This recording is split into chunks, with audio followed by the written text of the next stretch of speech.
Pernah kepikiran nggak gimana caranya AI zaman sekarang kayak Google Assistant atau ChatGPT kok bisa ngerti banget sama omongan kita? Nah, hari ini kita bakal bongkar rahasia di balik salah satu teknologi yang paling revolusioner di bidang ini, namanya BERT. Yuk, kita mulai? Oke, kita mulai dari sebuah teka-teki bahasa. Kelihatannya sih simpel, tapi percayalah, ini masalah yang bikin mesin-mesin zaman dulu pusing 7 keliling. Dan ini adalah inti dari semuanya. Coba deh lihat dua kalimat ini. Ada kata bisa di keduanya, sama persis kan tulisannya, tapi artinya, wah beda banget. Yang satu, bisa itu racun ular yang mematikan. Satunya lagi, bisa itu artinya mampu melakukan sesuatu. Kita sebagai manusia ya, langsung klik aja, langsung ngerti bedanya dari konteks. Tapi, kalau mesin gimana? Nah, itu dia pertanyaan besarnya. Gimana caranya kita ngajarin mesin buat bisa bedain arti kata hanya dari kata-kata di sekelilingnya?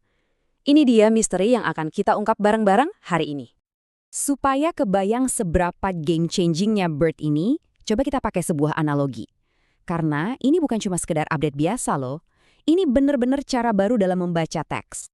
Metode-metode lama itu ibarat pemungutan suara oleh 100 orang bodoh. Mereka cuma bisa ngitungin kata, oh kata ini muncul sekian kali. Tapi hubungan antar kata lewat begitu saja. Nah, BERT ini beda. Dia itu seperti satu jenius sastra. Dia baca kalimatnya bolak-balik, dari depan ke belakang, dari belakang ke depan, buat dapat gambaran utuhnya. Keren kan? Dan bahan rahasianya adalah konteks. Ya, sesimpel itu, tapi juga sepowerful itu. Kemampuan buat ngerti arti sebuah kata dari kata-kata lain di sekitarnya. Inilah kekuatan supernya BERT. Inilah yang bikin dia jauh di depan yang lain. Oke, sekarang kita bedah lebih dalam lagi ya. Kita bakal ngintip langsung ke otaknya BERT buat lihat apa sih mekanisme inti yang bikin dia sepintar ini. Siap? Wow, oke. Saya tahu apa yang ada di pikiran Anda pas lihat rumus ini. Kelihatan rumit banget kan, kayak rumus dari film sci-fi. Tapi tenang, percaya deh. Konsep di baliknya itu sebenarnya sederhana dan jujur aja keren banget. Yuk kita pecah satu-satu.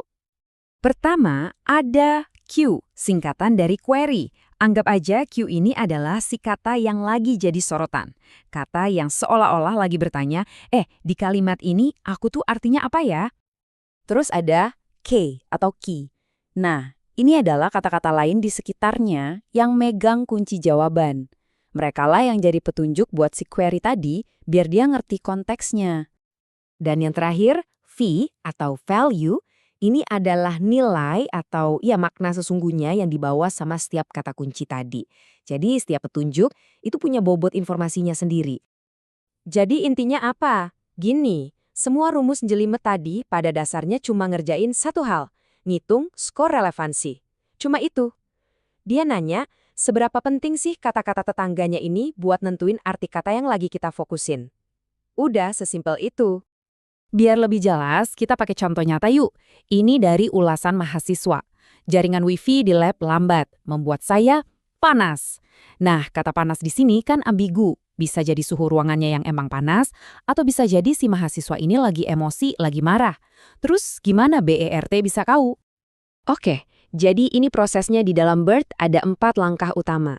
1. Tokenization, kalimatnya dipotong-potong jadi bagian kecil. 2. Embedding, tiap potongan tadi diubah jadi serangkaian angka. 3. Self-attention, nah disinilah magicnya terjadi, si skor relevansi tadi dihitung. Dan terakhir yang keempat, klasifikasi, BERT ngasih kesimpulan akhir, ini sentimen kalimatnya apa? Nah ini dia bagian yang paling seru. Kita bisa lihat gimana cara BERT berpikir. Coba perhatikan tabel skor untuk kata panas ini. Lihat deh, skornya tinggi banget, 0,9.